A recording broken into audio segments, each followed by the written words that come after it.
Hello, traders. FX Pip Collector here. Today is Wednesday, April 16th, and this is my analysis for the pound yen. If you haven't done so yet, definitely do check out my free Discord channel, link down here in the corner at the end of the video, and take a look at my website, fxpipcollector.com. So, anyways, the pound yen, I mean, this looks to me extremely corrective. This is not impulsive whatsoever, which makes me even more confident that we probably already have an AB in here someplace, and we're probably already in a wave C.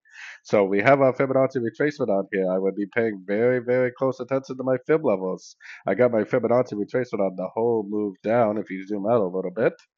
And if this move right here really is a crescent to this last move down, which I think it very likely is, then likely we will make three waves up, ABC up to any one of these Fibonacci levels.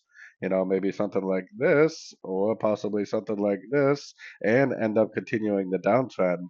So if you are trading the very short time frames below the 1 hour, I would definitely still be recommending longs.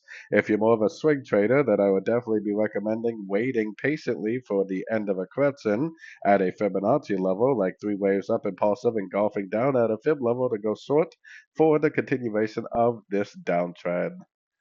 So anyways, don't forget to like and subscribe. And as always, thank you for watching and happy trading.